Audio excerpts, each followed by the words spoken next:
Hello friends, JT Tapias with the Empty Your Bucket Nutrition Plan, and I enjoy speaking about things that edify the mind, the body, and the spirit. Today we're going to be speaking about an interesting subject and one that I believe that if you apply will bring a ton of value if you're looking to get in tip-top shape. Now, of course, you know when I say tip-top shape, I'm not simply saying about the physical activities required to get in shape, but actually the lifestyle that encompasses a healthy lifestyle, that well-being that you're seeking. And so of course, at the foundation of everything, there is nutrition and movement. But these two components oftentimes are difficult to actually execute on a daily basis, right? Whether it's working out or meal prepping or getting to your meals or doing anything required to actually get in shape, it feels like you have to climb this mountain, and it's a mountain that you kind of you go 2 steps forward and you feel like you go 3 steps back. And so today I want to help you get in that direction and that trajectory that is actually going to get you fit once and for all. So to start off, I want to say that, one of the things that I often see is that people have a mindset around fitness and nutrition as if it's something difficult, something hard, something tedious. And because you're doing that, you're focusing your mind on the challenge, and the brain doesn't like friction. Anytime the brain feels friction, the brain is going to push back. The brain is going to want to tell you not to do that one thing. And so it's important that our mental focus is really helping us so that we can push forward and continue in that trajectory. So I want to tell you a story that really illustrates what I'm trying to say here. And it's this kind of a story that talks about 2 men that were in prison. They were both serving a lifetime sentence, and so they both had the same predicament, right? They were both in the same bad situation. And one day the guard, the cell guard said, "Hey, it's time to go outside for an hour of recreation." And so they started walking down the aisle, and they showed up to this big door that led them into the yard where they were going to spend the next hour, just getting some sun and maybe some physical exercise.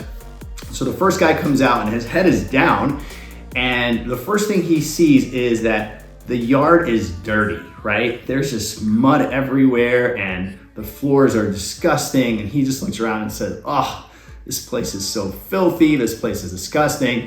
And he kind of, because he's thinking that way, it just makes him even, it puts him in a worse mental space because he's thinking about everything that is dirty and everything that is out of place in that particular space, right? And so he walks out into the yard.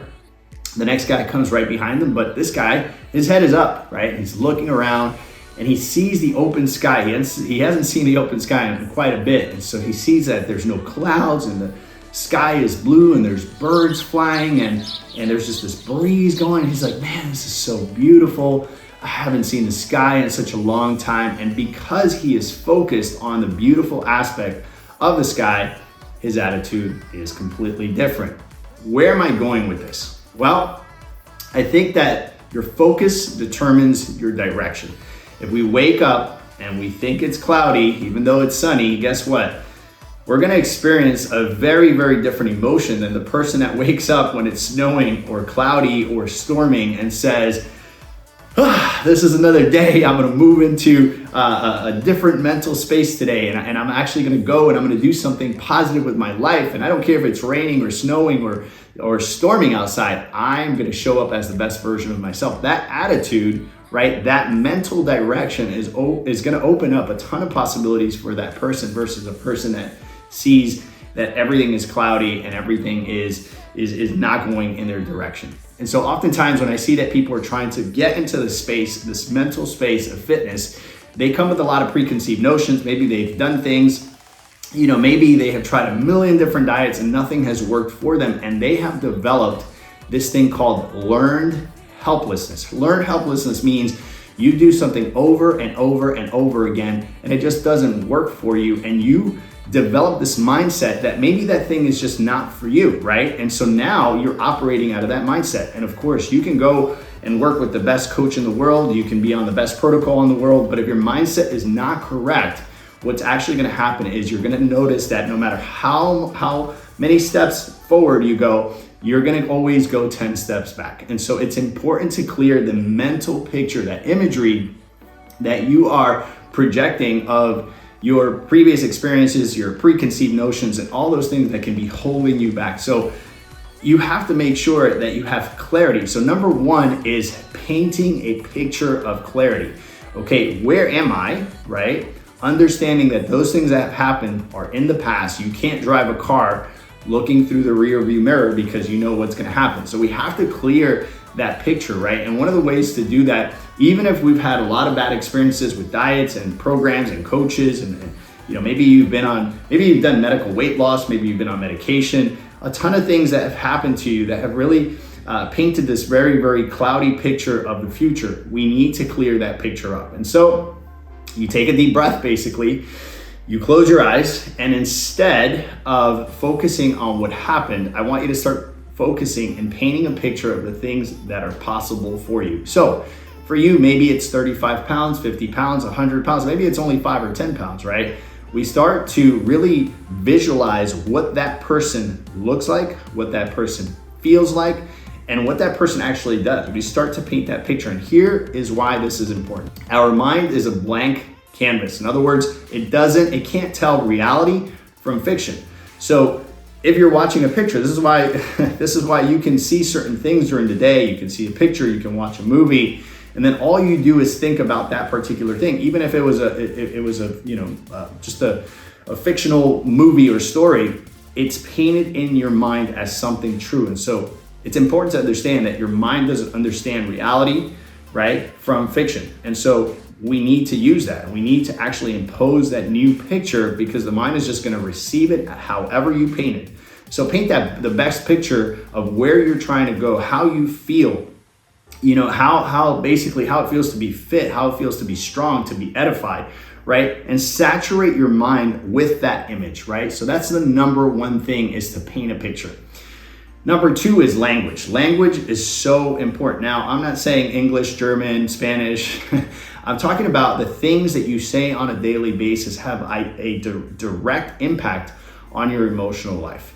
And so if you're constantly saying, I hate the way I look, I don't like the way, I look in the mirror, these clothes don't fit me, I am overweight, and I'm just a big bone person. If you're constantly saying that, then you're directing your mind to do the things that people that do that, look like that, or are like that are gonna do, right? And so we wanna change that, right? We wanna change our vocabulary and say, I'm under construction. I am moving forward every day. I am a healthy person. I make better decisions. I made a mistake yesterday, but today is a new day, and I'm gonna start my nutrition plan, and it's gonna go well for me, and I'm going to direct my mind, my steps, and my language in a way that edifies and strengthens. So number two is language, the importance of language. Number three, associations. My friends, I have to say this, and I say this in a kind way. I know it's gonna come off possibly as insensitive or brass, but hear me out. You cannot soar like an eagle, right, if you are hanging out with scavengers. Now, hear me out. What I mean by that is this. In addiction language, you hear something very often of people, places, and things. And when people are recovering from some sort of addiction or some sort of fixation, call it alcohol, drugs, cigarettes, food, which is also one of the biggest addiction mechanisms out there.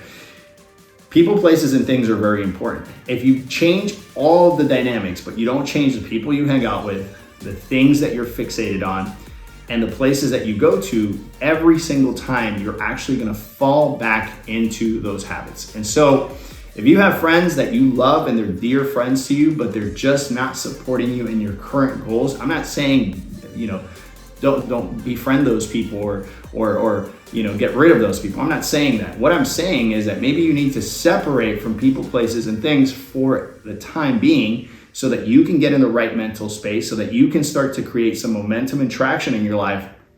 And then you can come back into those associations and hopefully, right, be able to impress upon those people this new lifestyle and maybe get them on board with you, right? And if they come on board with you, great, that's awesome. One of the things I know for sure is that when you change your mindset and when you elevate, a lot of people don't like that, and they actually don't connect with you at the same level that they connected with you when you first met them, and therefore that relationship sort of dissipates, and that's sad, but it is just a byproduct of elevating, right? When you elevate, right, a lot of people aren't willing to follow, right? They kind of get resentful because you're no longer associating with them where you actually met them. And that, my friend, I don't know about you, but for me, that's okay. I'm gonna bring you with me. I'm gonna lift you up. I'm gonna edify you. I want you to come on board with me.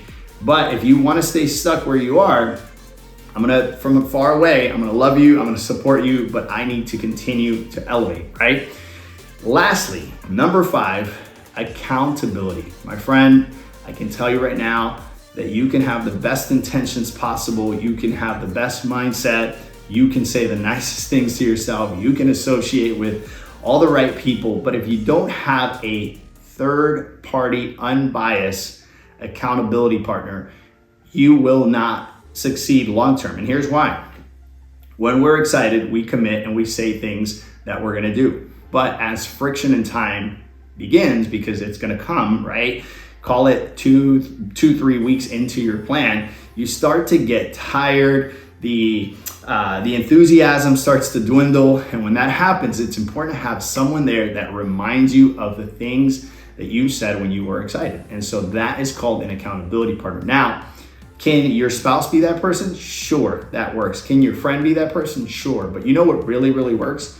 Someone that you're not too close to, that has committed, right, to keeping you accountable throughout that process. In some way, somehow, you're invested in that relationship. For example, this is why I'm a big fan of coaching, and I'm not pitching me as your coach. I'm simply giving you the facts. It doesn't have to be me. It could be someone else. Hire a coach, spend great money. And what I mean great money is it needs to hurt. It needs to be something that takes you out of your comfort zone, because if it doesn't take you out of your comfort zone, guess what? It won't matter how great of an accountability partner they are. So it needs to cost you something. You need to be invested in that relationship. When you're invested in that relationship, what is actually going to happen is that when the excitement goes away, you're going to remember your investment and you're going to recommit. And that's exactly what you need until you get the right momentum and until you become independently motivated, because you're seeing results and because your life looks radically, radically different. My friends, today we spoke about fitness tips that are gonna help you get through the hard moments, how to paint a picture, how to change your language, how to create associations, and how to have accountability that are gonna uplift you, edify your life, and take you into a whole different mental space, which will bring all the fruits, all the things that you're looking to bring to fruition from a fitness and nutrition perspective. My friends, my name is JT Tapias. I'm a professional fitness life coach, and these are the things that I love to speak about, things that edify the mind, the body, and the spirit. If you enjoyed this video, check this video out right here, because you're gonna love it. And if we haven't connected, if you haven't subscribed, please do so that we can stay connected on this channel. I hope you enjoyed that video. I'll talk to you guys soon. Ciao, ciao.